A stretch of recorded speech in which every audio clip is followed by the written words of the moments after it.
Welcome to Wolfcroft, stories based on true people, events and happenings in history, or just some fun adventure, suspense chilling thrillers, or just a short fictional story. You came to the right place. If this is your second time listening, please do not forget to subscribe and hit the notification bell so you won't miss out on new stories. And if you like this one, please don't forget to hit the like button. For now, let's get into it.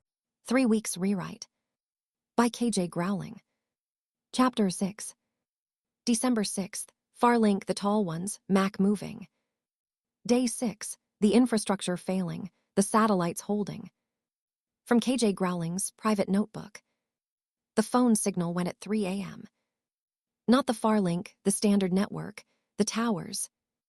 I know this because I woke at 3 a.m. the way I have been waking at 3 a.m. every night since day one. The specific pre-dawn alertness of a body that has decided sleep is a luxury it can no longer fully commit to, and reached for my phone and saw the signal bars replaced by something I had not seen on a phone screen in 20 years. Nothing. Just nothing where the bars should be. Then, after approximately 4 seconds of nothing, a different icon appeared. Small, satellite-shaped, a tiny rendered object in low orbit. Farlink. Elon Tusk satellites. Keeping the lights on. I lay in the dark for a moment thinking about what it meant that the infrastructure of the ground had failed, and the infrastructure of the sky had not. I thought, 60,000 objects launched by a ridiculous man with too much money and a specific vision of what connectivity should look like.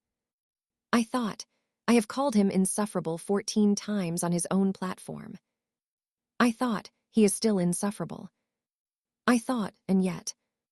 06:47 a.m. Nigel, the Farlink question. Nigel came on at 6:47. He addressed the signal question immediately, which told me the BBC had been receiving it all night, the volume of people asking how communication was still possible, the specific anxious need of people who had woken to find the standard network gone and Farlink in its place, and didn't yet understand what that meant. Good morning. Before this morning's update, we want to address a question that thousands of you have been sending through the Farlink Eggs network. How are broadcasts and communications continuing when ground infrastructure has been compromised across significant parts of the country? BBC broadcasting is currently maintained through a combination of emergency generator power at our primary facilities and Farlink satellite uplink, which allows us to transmit and receive independently of ground-based network infrastructure. We want to acknowledge, and this is not something we say without some complexity of feeling, that the continued functioning of Farlink, the satellite network owned by Elon Tusk's Space Eggs Corporation, has been essential to maintaining communication for millions of people across the country and internationally. Mr. Tusk has confirmed that Farlink will remain operational and free to access for the duration of the crisis. We are grateful for this. We now bring you this morning's update. I looked at the ceiling. I looked at my phone with its satellite icon, where the signal bars used to be. I thought about 3 years of public arguments on eggs, the liked posts of my critics, the laughing emoji at my expense, the specific quality of Elon Tusk's insufferability, which was in its own category, distinct from all other insufferabilities, refined and practiced, and delivered with the particular confidence of a man who has decided that being the richest person alive is sufficient justification for any opinion. I thought about 60,000 satellites in low orbit, turning in the cold dark above a burning city, indifferently, faithfully, keeping the lights on. I picked up my phone. At KJ GROWLING, 7:04 a.m. Standard network signal gone at 3 a.m. Farlink holding. For those who woke to find a satellite icon where their signal bars used to be, that's Elon Tusk's network. 60,000 low-orbit satellites. Don't need ground towers. Don't need the infrastructure that's failing. Just need power and sky. We still have both. Elon, if you're reading this. Thank you. It cost me something to type that. You should know it cost me something. Egg 201. M speech balloon 134 M. At Elon Tusk, 7:09 a.m. You're welcome, KJ Flying Saucer. At KJ Growling, replying to at Elon Tusk, 7:11 a.m. Don't push it. Egg 445 m speech, balloon 234 m. At Elon Tusk, 7:12 a.m. The complicated feelings are noted flying saucer. At KJ Growling, replying to at Elon Tusk, 7:13 a.m. Elon. Go away. Egg 567 m speech, balloon 312 m. Even on day 6. Even with the standard network gone, and the changed ones on my street, and the hunger note behind my sternum, and Mrs. Patel's house making sounds at night. Even now. 567 million eggs on a 2-word reply to a billionaire. People needed to laugh. Especially now. I understood, sitting at my desk on day 6 with the satellite icon on my phone and Nigel on the table, and the shoes on my feet, and the fire poker named Severus leaning against the wall. I understood something about what the thread was doing that went beyond information. It was proof. Every post, every reply, every egg and argument and moment of collective dark humor, proof that people were still there, still present, still capable of the specifically human activity of paying attention to something together and responding to it with the full range of what people are capable of, which includes fear and anger and grief, and also, always, the stubborn insistence on finding something funny in the dark. The thread was not just survival information. The thread was evidence of survival. Ongoing, updated in real time, 600 million people saying, still here. Still here. Still here. 9:00 a.m., the taxonomy, what we were dealing with. By day 6, I had enough data, my own observations plus the distributed intelligence of the thread, to build a proper taxonomy of what I was calling Stage 4. I posted it in full. I want to include it here because it is the document that Sarah Oduya, who I did not know yet, who was sitting in a university building in South London with her own notebook full of 11 days of observation, would later tell me was the first external confirmation of everything she had been thinking alone. At KJ Growling, 9:17 a.m. Taxonomy of Stage 4, compiled from my observations and the thread. Read it, keep it, update it if you see something different. Stage 4, what the cure made. These are not the same as Stage 3. Stage 3, high fever, neurological damage, erratic, sound triggered, still recognizably ill, still showing the behavior of a sick person. Stage 4, something different. The fever stage presentation is gone. What's left is alive, heart beating, breathing, not dead, this matters, they are not dead. Extended, the physical changes, the height, the thinned proportions, the lengthened limbs, appear to be a product of the Porton-Down agent interacting with Stage 3 biology. Not all Stage 4 individuals are identical in the degree of extension. Some are significantly taller than others. Listening, hands raised to the sides of the skull, not covering the ears, cupping them. Amplifying. This is their primary sensory mode. Vision appears reduced, particularly in low light. Patient. The stillness is not the stillness of inactivity. It is the stillness of hunting. A thing that has learned that patience produces better results than pursuit. Sound triggered. Sudden sounds above a certain volume threshold, produce explosive directed movement toward the source. The movement is fast, purposeful, not erratic. But, and this is the observation I want you to hold on to, not all of them are the same. Mrs. Patterson in Norwich, at Mrs. Patterson Year 4, has documented 3. 2 behave as above. The third is different. Taller. More extended.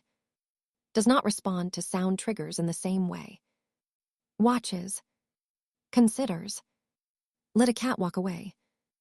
I believe there are at least 2 distinct subtypes within Stage 4. Subtype 1, sound triggered, reactive, the standard presentation. Subtype 2, working title, something that considers. I don't know what subtype 2 means yet, but I know it means something. I'm going to keep watching. Tell me what you see. Egg 356M speech, balloon 234M. The replies came in their thousands. Confirmations, observations from other windows. People who had been watching and had seen what Mrs. Patterson saw and what I was seeing and had not had the language for it until the thread provided it. One reply stopped me. Not because of what it said about the changed ones. Because of what it said in the last line. At watching from Wokingham, replying to at KJ GROWLING. I've seen the subtype 2 you're describing, 3 times. Once it stood at the end of my road for 40 minutes. It wasn't watching the street. It was watching my house. Specifically, I don't know how I know the difference. I just know. Like it knew someone was in here worth watching. I've been very careful about noise since day one. But there's a man I've seen twice from my upstairs window. Civilian, not infected. He was watching the subtype 2. Not afraid of it. Studying it. Scar on his face, left side. He had a notebook. He was writing things down. I thought you should know. Because you write things down too. And I think he's been reading yours. Egg 8.9M speech balloon 4.4M. I looked at that reply for a long time. I opened my notebook. The list of sightings. A34 near Newbury, day 2. Reading, day 3, 2 men with him. Hostel near Elephant and Castle, day 3. Wokingham, day 6, studying a subtype 2, not afraid. 4 sightings. Moving in an arc. South of London. West of London. Circling. And studying the changed ones. Not afraid of them. Writing things down. I thought he's not running from the outbreak. I thought he's mapping it. I thought he's been mapping it since day 2, and he's been reading my taxonomy, and he's been learning from it. I thought about what kind of man studies a subtype 2 from a safe distance on day 6 of a pandemic without fear, and with a notebook. I thought about what kind of man builds something in the middle of a collapsing world, rather than simply surviving it. I thought, I need to be more careful about what I post. Then I thought, no. Silence is dangerous. I kept posting. 2:00 p.m. Mac, South London, moving north. I want to introduce Mac Dalton properly. Not the way I introduced him the first time, arriving at the door, the 3 measured knocks, the fait accompli of him already being there. I want to introduce him from the beginning, from where he was before he came to me. Because Mac's journey toward my door is itself a story that matters and that I have reconstructed from what he told me afterward, and what Gerald confirmed, and what the AZ showed me when I traced the route. On the morning of day 6, Marcus Dalton was 3 miles south of my house. He had been moving for 20 hours. Not continuously. Mac does not move without tactical sense, and tactical sense includes rest, includes cover, includes the specific patience of someone who has been trained to understand that the distance between here and there is covered most reliably by moving correctly rather than moving constantly. He had slept for 3 hours in a shop doorway in Stockwell, not because it was comfortable, but because the doorway had good cover on 3 sides and a sightline down 2 streets and the kind of solid Victorian door frame that Mac assessed, correctly, as adequate protection for the specific duration of 3 hours. He had his pack. Service pistol, he would not discuss provenance. Medical kit, comprehensive. The kind built by someone who has needed medical kits in earnest and knows the difference between what looks complete and what actually is. Water 4 liters, refilled from a pub's back room tap that was still running when he passed on day 5. Food reduced. He was hungry in the specific controlled way of someone who has managed hunger before and has made the calculation that operational effectiveness matters more than comfort. The Harry Potter paperback. The Philosopher's Pebble, battered, spine cracked, the pages slightly swollen from a previous encounter with rain that he hadn't told anyone about. He had read it twice. Once to his daughter Ellie, she was 7. It had taken 3 weeks, 20 minutes before bed every night, her falling asleep before the end most nights, and him reading the last few pages in the dark to nobody, because stopping in the middle felt wrong. Once to himself, last year, alone, in a hotel room in a city he wouldn't name after an operation he wouldn't describe. He had found it in the hotel room's bedside drawer alongside a Gideon's Bible, and had read it instead because Ellie had told him at Christmas that it was the truest thing she'd ever read, and he had wanted to understand what she meant. He understood what she meant. He was carrying it now because it was the thing that weighed nothing and meant everything, and in a pack where every gram was a calculation, the things that meant everything were the ones you kept. He was reading KJ GROWLING's thread. He had been reading it since day 3. Not casually, operationally. The way he read everything that was useful, extracting the information, assessing its reliability, cross-referencing it against his own observations and finding it consistently accurate. More than accurate. Precise.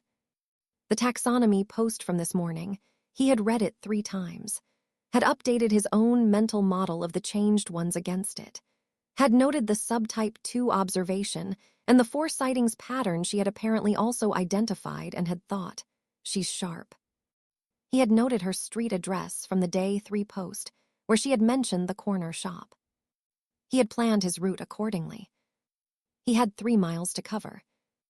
In these conditions, moving correctly, that was approximately 4 hours. He moved. He moved through South London the way he moved through every environment that required care. Walls, corners, 30-second pauses, the full distributed attention of someone who has been trained to use all available senses simultaneously and has been doing it for 20 years. The changed ones. He had encountered 11 in the previous 20 hours. All subtype 1 except for one, at a junction in Brixton, standing alone, taller than the others, hands not at skull but at sides, head moving in slow, deliberate arcs rather than the sharp, sound-triggered snaps of subtype 1. He had watched it for 8 minutes from across the road. It had not detected him. But at minute 7, it had turned its head, slowly, not the sound-triggered snap, and faced approximately in his direction. Not exactly his direction, but approximately. He had stayed completely still for 4 more minutes. It turned away. He moved. He thought about that approximate direction for the rest of the route north. He thought it didn't hear me. He thought, but it knew something was there. He thought, that's not the same thing. He thought, that's more complicated than the same thing. He filed it. He kept moving. At Kennington, 2 miles from his destination, 40 minutes out, he passed a house. Semi-detached, red brick, bay window. The specific respectable domesticity of a South London Victorian terrace that had been £3 million before December and was now simply a building with a locked door. In the bay window, a Christmas tree. Half decorated. The tinsel hanging off one side, as though whoever was doing it had been interrupted mid-strand and intended to come back. Nobody came back. Mac looked at the Christmas tree for approximately 3 seconds. Then he kept moving. He thought about Ellie. He thought, December 25th is 19 days away. He thought, I need to find out if Bristol is accessible. He thought, one thing at a time. He moved. He found the corner shop she'd mentioned at 5:47 in the afternoon. He found the street. He stood outside her house for 11 minutes, not hesitating, not uncertain. Assessing. The building, the approach, the street, the sight lines, making sure of what he was walking into before he walked into it. The street was empty. The bookcase was visible through the small gap at the edge of the front window curtain. The lights were off correctly. She had been following her own survival guidance. He knocked at 5:48. 3 times. Measured, spaced, the knock of someone who understood why the calculation mattered. He heard her inside. Not movement, she was too careful for audible movement. The specific quality of a house in which someone was now completely awake and assessing. He spoke. He told her about the paperback. He heard the bookcase move. 5:48 p.m., the door. I want to tell you about opening the door. Not because it requires extensive documentation. Mac has already been documented. The 3 knocks, and the voice, and the paperback, and the decision have all been accounted for. I want to tell you about the moment before the decision. Because the moment before the decision is the part that nobody talks about and the part that matters most. I had been alone in the house for 5 days. 5 days of managing everything alone. The inventory, the mathematics, the overnight watches, the hunger note, the thing outside the window at 4:23 a.m., the lists of names in the notebook, the thread with its hundreds of millions of readers that I had been talking to and talking to and talking to, and that had been talking back in every way except the one that actually anchors a person in the world. The physical presence of another person. And now there was a voice on the other side of my door. A voice that had said, "My daughter made me read it. She cried at the end. I came close." I stood at the door. I held the Yale. I thought, I don't know this man. I thought, I know exactly what kind of man this is. I thought, those 2 things are both true simultaneously. I thought about what it costs to open a door. I thought about what it costs not to. I opened the door 4 inches. Severus in my right hand. I looked at him. He looked at me. His hands were visible, both of them, held slightly away from his body at a deliberate angle that communicated, without words, that he understood exactly why I needed to see them. His face was the face I had already built from his voice, and his 3 measured knocks. Weathered, present, the specific honest wear of someone who has been outside in serious conditions for a long time, and has not been damaged by it, but has been changed by it. His eyes held mine. Steady, not aggressive, not submissive. Just here, real, exactly what I said. I opened the door. "Come in," I said. "Quietly, there's something next door." He came in quietly. He moved the bookcase back in one attempt. I looked at the bookcase. I looked at him. "Tea," I said. A pause so brief, it was almost not a pause. "Yes, please," he said. The thread, evening, day 6. At KJ GROWLING 8:34 p.m. I opened my door today. I'm not going to say who came through it. I'm going to say, there are people moving through this city right now toward the people they've decided to move toward. Not running. Moving. Deliberately. With a root and a reason and the specific courage of someone who has done the mathematics and decided the mathematics favor moving. If you're thinking about whether to move, here is what I know. Daylight only. Small groups. Walls, not roads. 30 seconds at every corner. Shoes you can run in. 1 bag, no more. Move like the city is listening. Because it is. And if there is someone you are moving toward, someone specific, someone whose address you know or whose direction you know, move toward them. The alone is manageable. The together is better. Move toward the together. Egg 378, M speech, balloon 267 M. At Steven Vox Hotgear replying to at KJ GROWLING 8:41 p.m. Still here, hostile, still alone. I've been thinking about moving. There's nowhere to move toward yet. But I've been thinking about it. KJ, I found something today. In the hostel kitchen. Behind the bulk catering supplies. Someone had stored a box.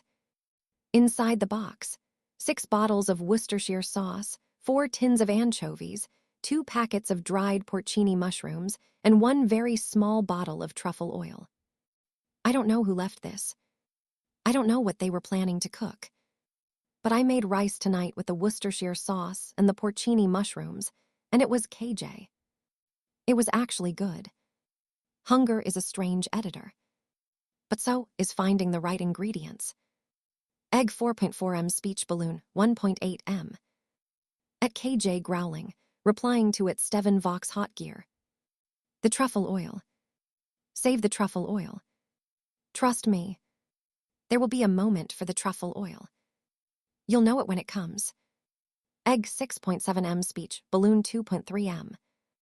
At Steven Vox Hot Gear replying to at KJ GROWLING, 8:46 p.m. Noted. The truffle oil is saved. Happy birthday, by the way. I looked you up. July 31st. I know it was months ago. I know this is not the time. But I've been thinking about birthdays. About the ones that happen in the middle of things. Mine is December 25th. Christmas Day. 19 days. I don't think I'll be celebrating.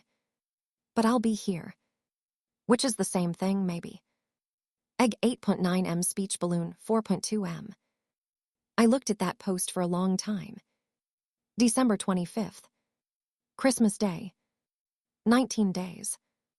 I thought about a 31-year-old man alone in a hostel near Elephant and Castle on Christmas Day in a pandemic. I thought about the truffle oil. I thought we will still be here on December 25th. I thought we will find something to celebrate. I thought, even if it's just rice with truffle oil in a hostel kitchen. I thought, especially if it's just rice with truffle oil in a hostel kitchen. I picked up my phone. At KJ GROWLING, replying to at Steven Vox Hot Gear, 8:51 p.m. December 25th. Christmas Day. I'm nodding that. You'd better still be here. The truffle oil will wait. Egg 12M speech balloon 5.6M. 11:30 p.m. Mrs. Patterson's classroom. The subtype 2.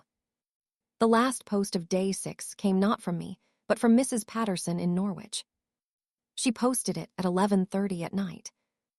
No preamble, no context, just the observation, delivered in the direct, precise language of a primary school teacher who has spent 22 years saying exactly what she means to people who need it to be exactly what she means. At Mrs. Patterson, Year 4, 11:31 p.m. I've been watching my 3 changed ones all day. The subtype 2, the considering one, moved today. First time in 5 days. It didn't move toward a sound. It moved toward the building. My building. It stood at the base of the wall, directly below my window. It stood there for 11 minutes. Then it placed its hand, flat, palm against the wall and held it there. For 4 minutes. Then it moved away. I don't know what it was doing. But I've been a teacher for 22 years.